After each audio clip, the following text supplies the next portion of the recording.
नमस्कार, मैं हूं अभिजीत। आप हैं न्यूज 4 नेशन पर।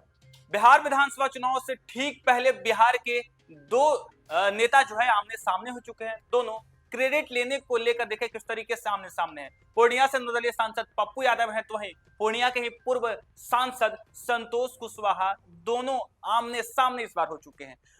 आपको बता दें किशनगंज, जलालगढ़ और कुर्सेला बिहारीगंज रेल लाइन परियोजना को 170.8 करोड़ के आवंटन मामले में इन दोनों नेताओं के बीच क्रेडिट लेने का होड़ मचा है। पप्पू यादव व पूर्व सांसद संतोष कुशवाहा आमने सामने आ गए हैं। दोनों के बीच शब्दों की मर्यादा भी टूट गई है। पप्पू यादव ने संतोष कुशवाहा पर निशाना साधते हुए कहा कि झूठा, धूर्तता व निर्लजता की सीमा पार करने वाले बताया। वहीं संतोष कुशवाहा ने पप्पू यादव पर पलटवार करते हुए कहा कि उन्हें अपने धूर्तई और निर्लजतापूर्ण बयानों के लिए सार्वजनिक रूप से माफी मांगने की बात कही है। दरअसल दोनों रेल लाइन परियोजना के लिए केंद्र सरकार ने उक्त राशि के आवंटन को मंजूरी दे दी है और इस पर सांसद ने कहा कि मैंने 10 बार सदन में यह मुद्दा उठाया और 5 बार रेल मंत्री से मुलाकात की, इसके बाद यह फंड मिला। उधर पूर्व सांसद ने कहा कि मुझे चुनौती देने से पहले कम से कम एक बार पार्लियामेंट के रिकॉर्ड को खंगाल लेते। 7 बार के सांसद पप्पू यादव, उनसे ऐसे बचकाने बयान की उम्मीद नहीं थी। और देखिए किस तरीके से एक परियोजना को लेकर दोनों के बीच क्रेडिट वार चल रहा है। एक तरफ जहां पप्पू यादव है तो दूसरी तरफ पूर्णिया के ही पूर्व सांसद संतोष कुशवाहा दोनों आमने सामने हो चुके हैं। संतोष कुशवाहा कह रहे हैं कि इससे पहले हम भी सदन में जो है कई बार इस मुद्दे को उठाया, तो पप्पू यादव कह रहे हैं कि हमने 7 बार जो है सदन में इस मुद्दे को उठाया, कई बार केंद्रीय मंत्री से मुलाकात किया, उसके बाद अब ये प्रोजेक्ट जो है पास हो चुका है और ऐसे में अब इन दोनों नेताओं के बीच क्रेडिट वार भी शुरू हुआ है। पप्पू यादव ने कहा कि संतोष कुशवाहा झूठे हैं। रेल लाइन परियोजना में वे दूसरे के काम का श्रेय लेने की कोशिश कर रहे हैं। वे धूर्तता व निर्लजता की सीमा पार कर गए।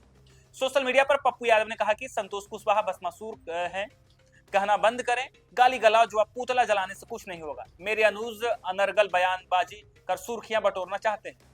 उन्होंने मेरे जीवन में छोटे भाई की तरह शुरुआत की थी। पप्पू यादव ने तंज कसते हुए कहा कि इनके भाग्य में एमपी बनना लिखा था, ये मंत्री व मुख्यमंत्री बने, मेरी शुभकामना है। वह बताएं कि अपने 10 साल के कार्यकाल में उन्होंने कितने बार रेल लाइन परियोजना के लिए आवाज उठाई।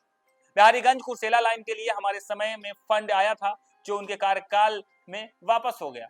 और अब देखिए किस तरीके से संतोष कुशवाहा ने पप्पू यादव को बड़े भाई कहा है और कहा कि बड़े भाई होने के नाते हम कुछ बोल नहीं रहे, लेकिन ऐसे बचकाने बयान की उम्मीद नहीं करते हैं।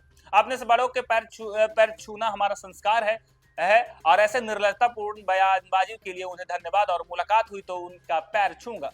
पप्पू यादव पर व्यंग कसते हुए कहा कि रेल परियोजना पर अनर्गल बयानबाजी करने से मुझे चुनौती देने से पहले कम से कम एक बार पार्लियामेंट का रिकॉर्ड तो खंगाल लेते।